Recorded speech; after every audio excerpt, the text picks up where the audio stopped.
Welcome to AI trending. ఏఐతో ప్రపంచంలో జరిగిన మార్పు గురించి ఈరోజు తెలుసుకుందాం. గ్రోక్ 3 సేవల్ని మంగళవారం నుంచి అందుబాటులోకి తీసుకురానున్నట్లు ఎలాన్ మాస్క్ ప్రకటించారు. ఆర్టిఫిషియల్ ఇంటెలిజెన్స్ పై కీలక ప్రకటనతో బిలియనియర్ ఎలాన్ మాస్క్ మరోసారి ప్రపంచ దృష్టిని ఆకర్షించారు. తాజాగా గ్రోక్ 3 సేవల్ని అందుబాటులోకి తీసుకురానున్నట్లు ఆయన తెలిపారు. ఈ మోడల్ని భూమిపైన అత్యంత తెలివైన ఏఐ సాధనంగా అభివర్ణించారు. తాజాగా ఎక్స్ వేదికగా గ్రోక్ 3ని తీసుకొస్తున్నట్లు మాస్క్ ప్రకటించారు. అయితే దీని సామర్థ్యాలకు సంబంధించిన పూర్తి వివరాల్ని మాత్రం వెల్లడించలేదు.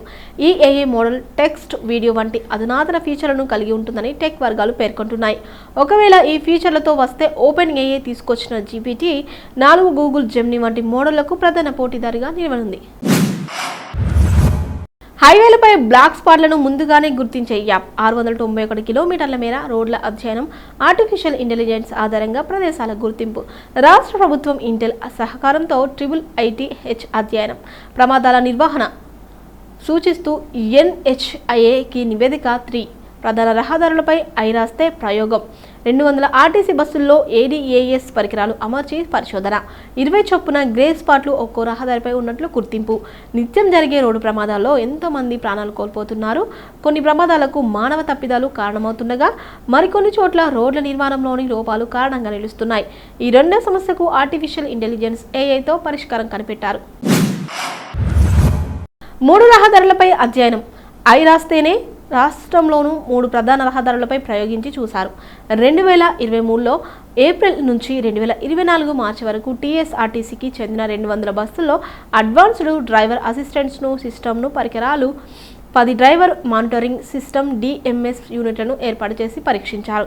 మొత్తం 691 కిలోమీటర్ల మేర రోడ్లను అధ్యయనం చేశారు.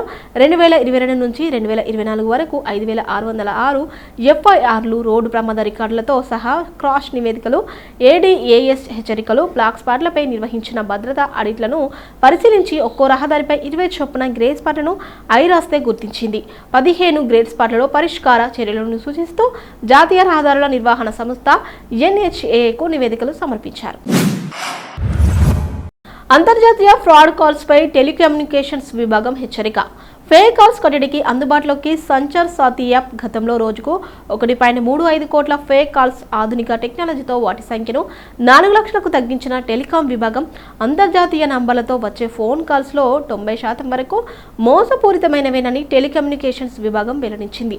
టెలికమ్యూనికేషన్స్ విభాగం ఇటీవల అందుబాటులోకి తెచ్చిన సంచార్ సాథీ మొబైల్ యాప్తో వీటికి అడ్డుకట్ట వేయగలుగుతున్నట్టు అధికారులు తెలిపారు. ఫిర్యాదు మేరకు ఆయా నెంబర్లను బ్లాక్ చేస్తున్నారు. ఇందుకు అన్ని టెలికాం సర్వీస్ ప్రొవైడర్లతో కలిసి టెలికమ్యూనికేషన్ల విభాగం international incoming spoof calls prevention system అనే సాంకేతికతను అభివృద్ధి చేసింది. గతంలో దేశవ్యాప్తంగా రోజుకు దాదాపు 1.35 కోట్ల స్పూఫ్డ్ ఫోన్ కాల్స్ వచ్చేవని, ఇప్పుడు స్పూఫ్డ్ కాల్స్ ప్రివెన్షన్ సిస్టమ్ను అందుబాటులోకి తెచ్చిన తర్వాత ఆ సంఖ్య బాగా తగ్గినట్టు అధికారులు తెలిపారు. ప్రస్తుతం స్పూఫ్డ్ కాల్స్ రోజుకు సుమారు 4 లక్షల వరకు మాత్రమే వస్తున్నట్టు వెల్లడించారు. భారతదేశంలోని అనేక కేంద్ర రాష్ట్ర ప్రభుత్వ విభాగాలు కృత్రిమ మేధ టెక్నాలజీలను అమలు చేయడానికి ప్రణాళికను సిద్ధం చేస్తున్నాయి. ప్రభుత్వ ఆన్లైన్ ప్లాట్ఫామ్ల ఆధునీకరణ దిశగా అధికారులు చర్యలు చేపడుతున్నారు. ప్రజలకు మెరుగైన సేవలు అందించడమే లక్ష్యంగా పనిచేస్తున్నట్లు తెలియజేస్తున్నారు. ప్రభుత్వాలు చేపట్టే ఈ ఏఏ ప్రాజెక్టుల విలువ సుమారు 1.1 కోట్ల నుంచి 10 కోట్లుగా ఉంటుంది. ఇవి అనేక రకాల అప్లికేషన్లను కవర్ చేస్తాయి. పౌరుల వివిధ సామాజిక సంక్షేమ పథకాల గురించి తెలుసుకోవడానికి, వాటి కోసం దరఖాస్తు చేయడానికి వీలు కల్పిస్తున్నారు. జంతు కదలికలను ట్రాక్ చేయడానికి, మానవ వన్యప్రాణుల దాడులను నివారించడానికి ఒడిశా అడవి శాఖ ఆర్టిఫిషియల్ ఇంటెలిజెన్స్ ఆధారిత వీడియో అనలిటిక్స్ సాఫ్ట్వేర్ను ప్రారంభించింది. రోడ్డు భద్రత కోసం కర్ణాటక ప్రభుత్వం కూడా AI ఆధారిత వ్యవస్థలను అమలు చేస్తుంది. 8 నుంచి 10 నెలల్లో దేశీ సామర్థ్యంతో తయారీ, అందుబాటులోకి 18,693 GPUలు. కేంద్ర మంత్రి అశ్విని వైష్ణవ్ వెల్లడి. కృత్రిమ మేధకి సంబంధించిన చాట్ GPT, DeepSeek R1కు దీటుగా మన సొంత ఫౌండేషన్ మోడల్స్ను ప్రోత్సహించడంపై కేంద్రం కసరత్తు చేస్తుంది. ఇందుకోసం అంకుర సంస్థలు, పరిశోధకులకు కావలసిన మౌలిక సదుపాయాలను చౌకగా అందుబాటులోకి తెస్తుంది. వీటి దన్నుతో వచ్చే 8 నుంచి 10 నెలల వ్యవధి కనీసం 6 పెద్ద డెవలపర్లు, స్టార్టప్లు పూర్తి దేశీయ సామర్థ్యంతో దేశీయ అవసరాల కోసం ఫౌండేషన్ మోడల్స్ను తయారు చేయగలమని కేంద్ర IT మంత్రి అశ్విని వైష్ణవ్ ధీమా వ్యక్తం చేశారు. అంతర్జాతీయ వ్యయ ప్రమాణాలతో పోలిస్తే ఉమ్మడి కంప్యూటింగ్ సదుపాయం దేశీయంగా $1 కన్నా తక్కువగానే లభిస్తుందని, 40% వ్యయాన్ని ప్రభుత్వమే భరిస్తుందని వైష్ణవ్ తెలిపారు. ఏఐ సేఫ్టీ ఫౌండేషనల్ మోడల్స్ సురక్షితంగా, విశ్వసనీయమైనవిగా ఉండేలా చూసేందుకు ఏఐ సేఫ్టీ కార్యక్రమాన్ని తలపెట్టినట్లు మంత్రి చెప్పారు. దీని కింద machine on learning, synthetic data generation, privacy enhancing strategy తదితర ప్రాజెక్టులు ఎంపికైనట్లు ఆయన వివరించారు.